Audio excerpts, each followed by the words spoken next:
My name is Ellie. That year I had just turned 19 and completed my application to Vanderbilt University with an SAT score strong enough to compete for a full scholarship. But before any school could send an acceptance letter, my entire future was decided. Right there, in the family dining room. Under the pale yellow light and those eerily quiet voices. "We need to talk," my mother said, her voice unsteady as she turned the rim of her empty wine glass. My father stayed silent, eyes fixed on the plate of untouched roast beef. Aunt Carol, as if rehearsed, sat upright in her chair, with a look of thinly veiled satisfaction. Before I could say a word, my mother continued. "It's about college tuition, honey. The financial plan." My heart sank. My parents had spent nearly a decade saving for my college fund, close to $70,000. Every birthday check, every summer job I took, went into that account. I thought everything was ready. I thought, "Madison?" My mother nodded toward Aunt Carol, who immediately cut in, her voice syrupy sweet but sharp as a blade. "My Kelsey has been accepted to Stanford. She really needs the support, Ellie. This is a once-in-a-lifetime opportunity." I froze. Kelsey, my showy cousin who did nothing but post party selfies and empty motivational quotes on Instagram, had just claimed the dream I'd been working toward my entire adolescence? "Wait," I said, trying to keep my voice steady, even as my fingers curled into fists beneath the table. "You mean, you're giving my college fund to Kelsey?" "We're not taking it, we're reallocating," my father said awkwardly. "You can still go to community college, then transfer later." My mother reached for my hand, but I pulled away. "You've always been independent, you'll manage," she said, as if that were some kind of compliment. "But Kelsey needs to focus entirely on her studies. She can't work while in school like you can." I laughed, sharp and bitter. "So, because I'm capable, I get punished. And because she's incapable, she gets rewarded?" Aunt Carol took a deep breath, then delivered the line like a slap. "You're the practical one, Ellie. Kelsey is the one with potential." I turned my head toward the window, where darkness had swallowed the backyard. A squirrel was digging near the garden, unaware that someone's entire world could shift with a single conversation at a dining table. "How much?" I asked, not turning back. "How much of the fund did you give her?" "70,000, my mother whispered. No dramatic gasp, no apology. $70,000. Everything I believed was meant for me? Gone. As if it never existed. I stood up, the chair scraping harshly against the floor. "Does Kelsey know?" "She'll be so grateful. She's always looked up to you." Aunt Carol beamed. I didn't respond. I just walked out of the dining room, past the living room where Kelsey sat giggling at her phone, completely oblivious to the fact that her future had just been bought with my dreams. I stepped into my room, shut the door, and opened my laptop. I sat up straight in my worn-out swivel chair, hands trembling as I opened the file titled Startup Idea, Ellie's Plan. The one I'd drafted back in 11th grade and left untouched since. There was no room for hesitation anymore. If they thought I would back down, they were about to face a version of Ellie they had unknowingly created. Through ignorance and grave misjudgment. I started with what I knew best, math, physics, and Python programming. During high school, I had tutored younger students for free, simply because I loved the moment when something finally clicked for them. But now, that passion had to become leverage. I needed to build an online learning platform, not just to teach facts, but to train students in problem-solving the way traditional schools never did. I texted Mr. Grayson, my AP computer science teacher, who once said, "If Ellie ever launches a company, I'll be the first to invest." I hit send at 10:47 p.m. Less than 5 minutes later he replied, "Meet at Coachman's Brew tomorrow. Bring your draft if you have one. I've been waiting 3 years for this." The next morning, I threw on my backpack and walked 3 blocks to that quiet little coffee shop tucked in the heart of downtown Nashville. Mr. Grayson was already there, laptop open, notebook ready. As I stepped inside, he looked up and said only one thing, "Hello, CO." I pitched the platform layout. Interactive interface, modular STEM courses, built-in progress tracking, adaptive quizzes, and, most importantly, tutors who were senior engineering students I would personally train in instructional skills. "It's not just about teaching," I said, "it's about inspiring. Each student gets their own roadmap, no templates. Grayson nodded. You're not launching a startup. You're redefining public education. Then he added, but, to launch in 6 months, you'll need hosting, a dev team of at least 3, and a starting capital of $15,000. I didn't have $15,000. But I had a sharp mind and nearly a year of experience as a private STEM tutor for affluent families in Green Hills. I would raise my rates. Work nights. Teach both online and in person. 1 student, then 10, then 15. I designed a logo, bought a domain name, and created a sample landing page. All in the late hours after community college classes, where I'd enrolled at the lowest possible tuition. Within 3 weeks I made over $2,400. I'd never seen that kind of money in my account. That night, Mr. Grayson and I met in his garage, which he'd converted into a makeshift office. He placed a brand new hard drive on the table and whispered like it was a sacred pact. This is where Ellie Learn goes live. We divided the work.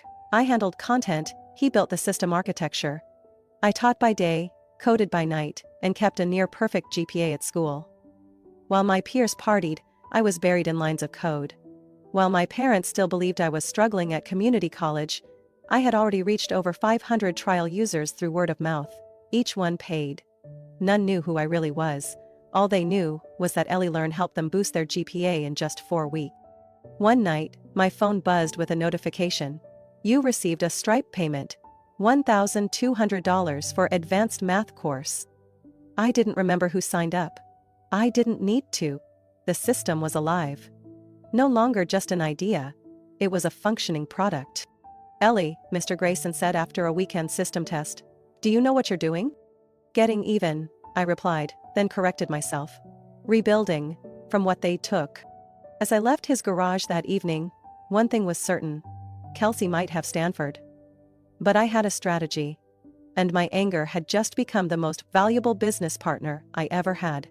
3 months after I typed the first lines of code for Ellie Learn, the platform was drawing over 2,000 weekly visits. The number of paying students kept rising, mostly from states like Texas, Florida, and New Jersey. I had just launched the advanced physics course, complete with interactive lessons and adaptive assessments, and within 2 weeks, that course alone had brought in over $6,000. I was still attending community college, still staying up until 2 a.m. tweaking the user interface, answering support emails, and optimizing our data storage. But every time I logged in and saw the revenue spike, I knew I was on the right track. I did everything in silence.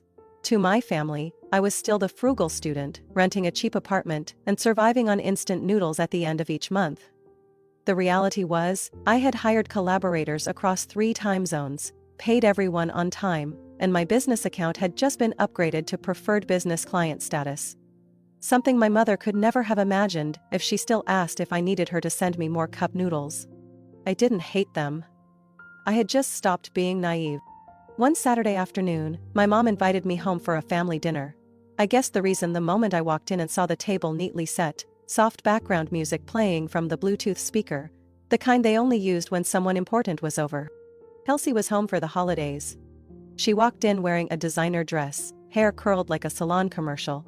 When she saw me, she grinned like we were best friends. Ellie, I heard you're still sticking with community college, huh? I nodded, unbothered. Mom, guess what? I went to this party at a classmate's house, and get this, the marketing director of a venture capital firm was there. He told me that if I start a project, he'd totally keep an eye on me. Aunt Carol clapped, face glowing with pride. This girl has real leadership energy. I stayed quiet, slicing my grilled chicken. My phone buzzed in my pocket. Stripe notification. $790 received for the STEM premium course. I let the screen go dark. So Ellie, my dad said, what major are you thinking of? What's your plan for the future?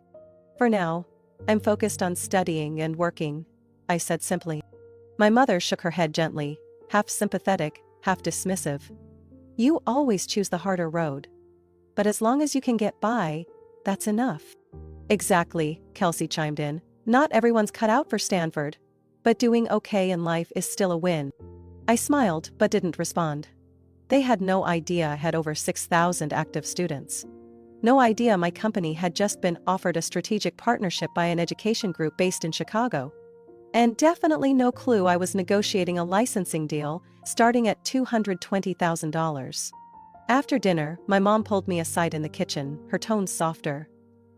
"I know you're still hurt about the college fund. But that's life, Ellie. Sometimes we have to make sacrifices for family. Someday, you'll understand." I nodded. I understood, just not in the way she imagined. On the way home, I opened the admin dashboard on my phone. One of my new courses had just hit 500 enrollments. That month's revenue officially crossed $25,000. The next day, I sent my financial expansion plan to Grayson. Subject: Phase 2, National Rollout. His reply was brief. "Ellie, it's time to register the LLC and prepare for a financial audit. This isn't a school project anymore. This is a real company." I stared at the screen for a long moment before booking an appointment with a corporate attorney downtown. I would take the train on Friday, wear a white button-down shirt, and bring along everything they never saw in me. Financial reports, partnership contracts, and the resolve of someone who had been underestimated far too long. My family still thought I was just trying to get by, but I was preparing to change the entire online education ecosystem. Kelsey could keep posting her Stanford Gala stories. I was about to walk into a private investor demo in Seattle. They still underestimated me. And that was my greatest advantage. I was reviewing our quarterly revenue report when I got a text from my mom. "Family dinner tonight. We need to talk about something important. Come home early." I had just wrapped up an online meeting with the development team in Austin, where EllieLearn's third branch had opened less than 2 weeks ago. Last month's revenue hit $310,000. One of our strategic partners was preparing to sign an exclusive content contract for all public high schools in Tennessee. I barely had time for family dinners these days. But that night, something in my gut told me I should be there. Dinner began in heavier silence than usual. Aunt Carol was unusually quiet, my mom kept topping off her wineglass with water, and my dad tapped his fingers on the table throughout. Kelsey was nowhere in sight. Before I could ask, my mother spoke, her voice softer than usual. "Kelsey, she's taking a break from Stanford." I paused mid-bite. "A break?" "Just 1 semester," Aunt Carol cut in, her voice barely holding steady. "She needs to find balance. The academic pressure was too much." I looked straight at her. "Finding balance? Where, exactly? On a yacht or at a spa in Bali?" No one answered. "What about the tuition?" my dad asked, eyes downcast. "How much is left?" Aunt Carol gripped her glass, eyes red. "It's gone. All of it." The silence that followed landed like concrete on the table. I didn't speak, but in my head I tallied the numbers. 70,000 in tuition, plus living costs, spending money, business class flights, designer clothes, and nearly a year of luxury resort check-ins. All paid for with the money that was once mine. My mother turned to me, voice seeking sympathy. "Ellie, you know how intense these top schools can be." She just couldn't keep up. I gave a dry smile. She couldn't keep up with school, but she had no problem keeping up with luxury spending. "Ellie," my mother snapped, "don't be cruel." I set down my napkin. "Cruel? Because I didn't burn through someone else's future?" No one argued. My phone buzzed in my pocket. A notification from our finance dashboard. EllieLearn had just crossed 10,000 paying users. 3 new employees had completed onboarding that morning. I stood up, calm and composed. "Excuse me, I have a meeting." As I walked out, I heard my dad mumble to my mom, "Do we have any savings left?" That night, I logged into the company's business account. Current balance? $842,000. I also held equity in a small edtech startup that had just been valued at $7 million post-seed round. I had preferred stock purchase rights. I had everything. Except recognition from my own family. 3 days later, I got a call from my mom. "Can you come by this weekend? Something's wrong with the house." I paused. "What happened?" Her voice dropped to a whisper. "Your dad got a foreclosure notice. The second mortgage we took out to help Carol pay for Kelsey's education. We can't cover it anymore." "Whose name is on that loan?" "Your father's and mine." I sighed. "I thought you said it was a smart investment in the family's future." "Please don't mock us, Ellie," she said, voice breaking. "We need help. We're about to lose everything." I didn't answer right away. My mind flashed back to that dinner 3 months ago when my mother said, "Someday you'll understand." Oh, I understood, just not the way she hoped I would. "I'll be there tomorrow night," I said. "But if I help, I'm the one setting the terms." I hung up and turned to Grayson sitting at the desk in our new downtown Nashville office. "I need the best financial attorney in the region." He nodded, didn't ask why. The next day, I returned home in the silver SUV I'd purchased under the company's name. No flowers, no forgiveness, just contracts. I arrived home right on time for dinner. The air was heavier than before, though the table was set with the same care as always. Kelsey sat curled up in the corner, no lipstick, no jewelry. My parents looked like they had aged several years in just 1 week. Aunt Carol was absent. Maybe she knew there was no stage left for her to perform on. "You're here," my mom said, forcing a smile that couldn't hide the exhaustion in her eyes. I pulled out a chair and sat down. "I brought a solution, but it won't be comfortable." My father stared at me. "Whatever it takes, just save the house." I opened my leather briefcase and took out 3 stamped documents, handing one to each of them. "These are personal financial restructuring agreements. I'll cover all current debts, including the second mortgage and overdue credit lines." My father's eyes widened. "You have that kind of money?" I met his gaze. "I have a company. I have revenue. I have legal representation." My mother clutched the contract, her hands trembling. "You're really going to help us?" "With conditions," I said clearly. "From now on, every expense from your accounts will be tracked through a system I've built. Any transaction over $200 requires my approval. All fixed assets must be itemized, re-evaluated, and set with usage limits. And most importantly, every family member must complete a basic financial literacy course within the next 6 weeks." My father leaned back, as if someone had knocked the wind out of him. "This is control." "No," I said calmly. "This is necessary oversight after the family drove itself to the brink of bankruptcy through a lack of discipline." Kelsey looked up, confused. "I have to take the class too?" "Everyone," I nodded, "including you. And if you want to keep receiving my support, you'll need to work a real job, on time, with income and accountability." "Doing what?" She blinked. "I went to Stanford." "You'll be working as an administrative assistant at Ellie Learn's satellite office in Chattanooga," I said, pulling out a folder. "Salary, $38,000 a year, 12-month contract, probationary clause included. If you quit, all financial support ends." "This is coercion."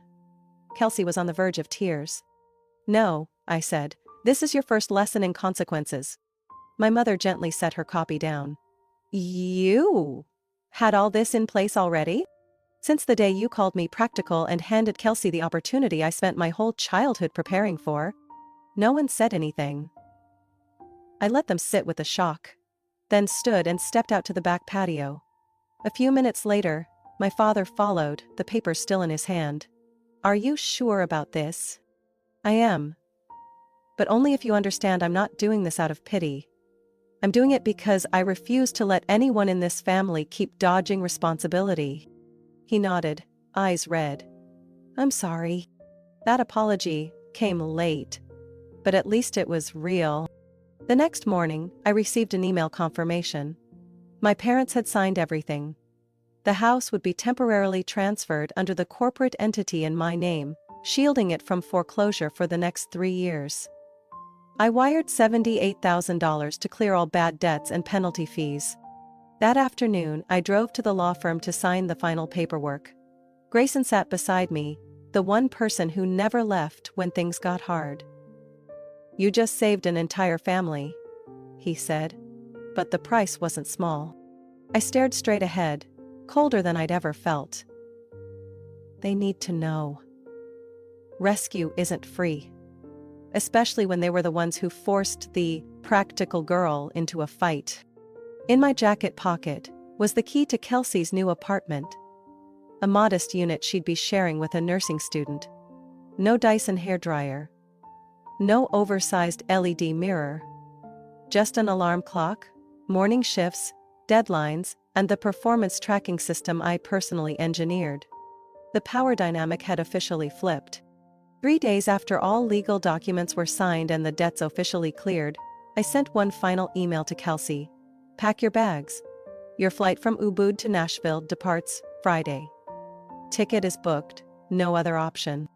Attached was a detailed itinerary, her new living arrangements, work schedule at the Chattanooga office, personal development class times, and a monthly wage deduction breakdown, until the $70,000 she casually burned through was fully repaid. That afternoon, I visited the apartment I'd secured for her, a modest 2-bedroom unit in the suburbs. Her new roommate, Rachel, was a senior nursing student I had carefully chosen for her no-nonsense attitude and high tolerance for chaos. Be on time, pay your share, respect quiet hours, and clean your side of the kitchen, Rachel said, arms crossed as I handed her the lease. If you're messy, I won't be nice. When Kelsey landed, I personally went to the airport. No name sign, no flowers, no hugs. She stepped through the international arrivals gate with a scuffed luxury suitcase, platinum-dyed hair in disarray, and a hoodie from some overpriced Bali resort. Ellie, she started, voice a mix of confusion and awkwardness. You came yourself? Of course, I replied flatly. I needed to make sure you got in the car and didn't disappear. On the drive home, Kelsey tried to fill the silence with useless stories about spiritual awakenings in Asia. I didn't respond. I turned on a podcast titled Personal Finance in Your 20s and raised the volume when she began talking about waterfall meditation sessions with someone who called himself a healer. When we pulled up to the apartment building, she looked around, frowning. You got me a place here? No, I got it for a new employee. You're one of them. Inside, Rachel was wiping down the kitchen counter. Kelsey immediately lowered her voice. She's your roommate, and the person helping me monitor your responsibility rehabilitation. I laid a printed schedule on the table. Wake-up time, work shifts, meals, class hours. Miss anything during the first 4 weeks, the contract ends. And I'll escalate the matter of that credit card you opened under your mother's name. Her face went pale. You're not serious. I haven't joked since the day I lost my college fund. The first 2 weeks were rough. Kelsey showed up to work on time but barely engaged. Her reports lacked initiative. She always arrived last to her life skills classes and sat silently in the back. I didn't interfere. I let Rachel handle it. And Rachel was far from gentle. By week 3, I got an email from the HR manager at the Chattanooga office. Kelsey's showing potential. Last week she organized a birthday gathering for a new hire. Her own idea. I wasn't surprised, but I wasn't lenient either. I sent a single reply. Noted. Keep that up for 6 months, and I'll consider lowering the interest rate on her debt. On day 30, I made a surprise visit to the apartment. Rachel greeted me in pajamas, nodding. She's on time, doing her job, sticking to her budget. Still grumbles, but no more crying fits. Kelsey walked out of the kitchen in an apron, holding a spoonful of soup. Didn't know you were dropping by. But would you like some chicken soup? I glanced around at the spotless kitchen, then back at her. As long as it's not from a 5-star hotel menu. She smirked. Softly, but genuinely. It's from the discount aisle at Kroger. I nodded. Bonus point. That evening, just as I left the building, I got a text from my mother. Kelsey called and thanked us, for the first time. I turned off my phone and leaned back in my car seat. The rehab wasn't over, but the first brick had been laid. Family dinner was held at a small Italian restaurant on the edge of downtown Nashville. I didn't choose it for the food but for the space. Cozy enough to keep everyone seated, public enough to stop anyone from storming out too early. My parents arrived first, looking unsettled by the fact that nothing on the menu cost less than $25. Rachel came with Kelsey, both dressed in plain work clothes. Kelsey looked like a regular person now. No Chanel bag, no bejeweled phone case, just alert eyes and a cautious expression. The last to arrive was Aunt Carol. She wore a pale business suit, holding a product clutch, still clinging to the image of a senior consultant in what no one really knew. "Ellie." She tilted her head with a paper-thin smile. "It's been too long, everyone looks wonderful." "Let's begin," I nodded to the server. "No need to order." I'd already arranged a standard set menu for the table. No one complained. They all understood this wasn't a casual dinner. As the main course was served, I placed my iPad on the table and opened a folder titled Carroll Strategies, LLC. "Do you know why I brought everyone here tonight?" Aunt Carol sipped her wine. "I assumed to celebrate the girls."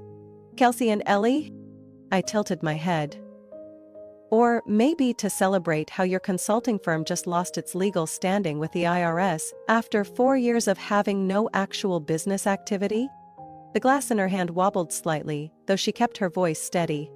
"What are you talking about?" I tapped a few times. The screen showed transaction records from the company's account. Flights, spa packages in Palm Springs, luxury car rentals, and transfers to a sub-account under the name Madison. A fake identity she used to shuffle money between 3 banks. Kelsey frowned. "Who's Madison?" I turned to her. "A fake name your mom used to hide debt. Every dollar spent, from your Stanford tuition to your Ubud retreat, was logged under Professional Development Support for Emerging Talent." My mother's jaw dropped. My father leaned forward, hands clasped. "That's how you qualify for tax exemptions under an LLC's Employee Assistance Program," I continued. But in reality, it was just a cover for personal money laundering. And worst of all, I paused, locking eyes with Kelsey. "Most of it came from your original college fund, without you ever knowing." Kelsey looked like she'd been punched in the chest. "You mean, Mom used my tuition money to cover her debt?" Aunt Carol suddenly stood. "It's not what you think." "Then what is it?" I asked, voice sharp enough to cut through the last layer of pretense. "Did you push Kelsey into Stanford for prestige? Or because you needed a convenient excuse to funnel that money without triggering the IRS?" The table fell silent. Kelsey quietly removed her napkin from her lap and placed it on the table. "Did you ever think of me, Mom, or was I just a prop?" Aunt Carol didn't answer. She sank back into her chair, eyes hollow. "You once told me, sacrifice is part of family," I said slowly. "Turns out, the only one really sacrificed was your daughter." My mom reached for Kelsey's hand, but she pulled away. "Don't," Kelsey said. "I think I understand now." I reopened my iPad, displaying a new contract. "To avoid a full IRS investigation, I've negotiated an option. You will liquidate non-essential assets to repay the principal. Additionally, you'll participate in financial education outreach hosted by Ellie Learn across 3 counties. As part of your formal remediation." "And if she doesn't?" my father asked. I tapped the table lightly. "Then a sealed complaint goes to the IRS with supporting evidence. She can explain it all in court." Aunt Carol didn't protest. Her head dropped, as if all the strength had finally left her. Kelsey stood. "I'll sign away my inheritance if I have to. I just want out of this circus." I shook my head. "You don't have to. As long as you stay in your lane. Be yourself, not the image your mom crafted to mask her debt." Dinner ended in silence. No forced laughter, no hollow compliments. Just the truth and the consequences each person now had to face. And me, for the first time, I left the table without rage, just a calm, final clarity. The past was done. Now it was time to rebuild. On something real. 1 year after that fateful dinner, Ellie Learn officially became one of the 5 fastest-growing edtech platforms in America. We had just closed our Series C funding round with a valuation of $1.4 billion. Instead of selling the company, I chose a different path, acquiring the very startup that once tried to buy me out. I paid in cash, secured voting control, and included one non-negotiable clause. I retained full executive authority. No one understood how a woman in her early 20s had managed to get a NASDAQ-listed board of directors to step aside. But they didn't know I had started negotiating the moment I was pulling all-nighters, just to finish my business management certifications. The day I signed the merger contract, Patrick, my strategic advisor and now official co-founder, leaned in and whispered, "Now they know who that community college student really was." I smiled and typed out my first internal email as CEO of the LE Corp education ecosystem. 2025 vision: learning isn't a privilege, it's the foundation of real value. And my family? They're still working under my system. Kelsey, after a year of honoring every condition, is now the project coordinator for our children's content division. Gone are her glamorous brunches and designer outfits. She wakes up at 6, joins meetings at 9, handles emails until evening. Just last week, she pitched a plan to expand our hands-on math programs to rural districts, and I approved it immediately. Not because she's family, because the plan was too good to ignore. And Aunt Carol? At first, she only attended our financial literacy classes to avoid prosecution. But somewhere along the way, she became a genuinely compelling instructor. "No one understands a mistake like the person who made it," she told a packed room at the Nashville Women's Center. When she spoke about managing money as a tool rather than a disguise, the room went completely still. Of course, I still monitor everything. Any expense over $300 from her restructured account requires my digital signature, but I no longer feel bitterness. I see it now as insurance, not revenge. My mom now carries a budgeting notebook, and my dad is enrolled in an entrepreneurship course for adults over 50. They've apologized, more than once, but more importantly, they've changed through action. 6 straight months of living within the budget I assigned. Not a single overage. The house that nearly went into foreclosure has been redeeded to them, but under a financial reinvestment trust clause. They understand now, ownership comes with responsibility. I've kept my rule.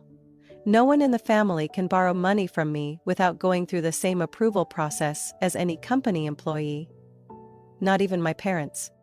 One evening, I was in the top floor office of our new Chicago headquarters when Kelsey knocked. "You free?" she asked, holding a quarterly report. I waved her in. "You know," she said shyly, "I've been invited to speak at a nonprofit education conference in Indiana. For the first time. Not because I'm someone's daughter, but because of my actual work." I nodded. "That's the future we're building. That's the point." She smiled, eyes shining. "If you hadn't forced me to work that $38,000 job and share an apartment with a total stranger, I'd probably still be tanning in Bali." I leaned back in my chair. Rebuilding starts the moment you hit rock bottom. What matters is choosing to climb. Before she left, she paused at the door. "One more thing. I've saved enough to start a pilot program teaching financial skills to girls at a local shelter. I'd like it to be under my name. Can I?" I looked at her. There was nothing left of the entitled Stanford princess. In front of me stood someone who had learned, taken ownership, and now wanted to pass that power on. I nodded. "You can. But you'll submit progress reports. And don't go over budget." She laughed. "Got it, boss." The door clicked shut, leaving me alone in the glass-walled office, city lights glowing beyond. I opened the dashboard. LECore had just reached 300,000 global learners. And to think, it all started with a dinner where they took away my future. Now, I design the future for hundreds of thousands. On a foundation I built myself. With rules I wrote. One quiet afternoon, I returned to the old house in Franklin, the same dining room where they once stole my college future, for what had become our quarterly family financial review. There were no complaints anymore. Dad had become proficient in Excel, Mom could reconcile bills and archive transactions to the cloud, and Carol, was folding flyers for her upcoming financial literacy session at the community center. "Ellie, you're right on time," Mom said, handing me a glass of iced tea. "We only overspent by $47 last month. Your dad's car needed a new battery." "Receipts and breakdown?" I half joked. Dad raised a hand. "A folder labeled Unexpected Expense. August." We laughed. But it wasn't just about money. It was proof that, after years of denial, each person in my family had finally learned to take ownership and live transparently. Kelsey was working part-time out of our Atlanta office, sending in weekly performance reports without fail. 10 full months without missing a single shift. And per our agreement, I officially forgave her remaining debt. The day I sent the confirmation email, she replied with just one line. "You may not owe me anything, but I'll always owe you the chance to start over." And I believe she'll hold on to that chance this time. I began the family meeting with a presentation slide titled 2025. Phase 3, Legacy and Community. "We've rebuilt," I said. "Now it's time to give back." I unveiled our newest project, Ellie Foundation, a scholarship fund designed to support 5,000 underprivileged girls in pursuing STEM careers. It would cover full tuition, learning equipment, mentorship, and even summer internships at Ellie Corp partner institutions. The room fell into stunned silence. Finally, Mom placed a hand on my shoulder.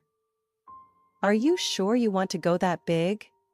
It's a lot." I smiled. I was once denied because I didn't have $70,000. I never want another kid to carry that kind of weight. Dad nodded. "So, we're starting over. But for kids who don't even share our name." "That's exactly why it matters," I said. The following week, I stood on stage at the National Education Conference in Austin, introducing Ellie Foundation to over 1,000 principals and education investors. When I committed $20 million over the first 3 years, the room went completely quiet. Then, slowly, they rose and applauded. Afterward, Patrick, now our COO, came over, handing me a water bottle with a grin. "We started in a garage, coding through the night. And now we're here." "And we're not done," I said, eyes locked on the giant LED board displaying the foundation's logo. At the ribbon cutting of our first center in Memphis, I invited the whole family. Kelsey stood among the first cohort of mentors, clutching the student file she'd been assigned.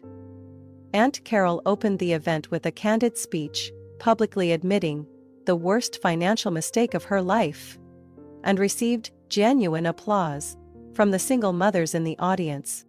After the ceremony, I walked through the courtyard where 15 and 16-year-old girls tested 3D printers developed by our all-female engineering team. One of them, with braided hair and wide, bright eyes, looked up and said, "Miss Ellie, because of you, I believe I can build big things too." I knelt beside her, looked her in the eye and said, "You don't have to believe in me. You just need to believe you deserve a chance." That night, back in the office, I opened the latest report. Ellie Corps was operating in 12 states, and Ellie Foundation had received over 3,800 applications in just 3 weeks. But instead of focusing on the numbers, I thought about the journey. From a girl once written out of her own future, I rebuilt not just a business but a family. Not through punishment, but through structure, boundaries, and unshakable clarity. True success isn't about being recognized. It's about watching the people who once failed you learn to live by the very lessons you were denied. That's the only revenge I ever needed. And it's permanent. Ellie's story proves that success isn't just about money. It's about turning pain into power and injustice into momentum. When her family took away her future, she didn't choose resentment. She rebuilt everything through discipline, intellect, and quiet determination. In real life, you don't always need to fight with words or control. Sometimes, just living true to your values is the most powerful response of all. What do you think about Ellie's journey and how she rebuilt from below zero? Would you do the same in her place? Share your thoughts below and don't forget to follow the channel for more powerful family stories ahead.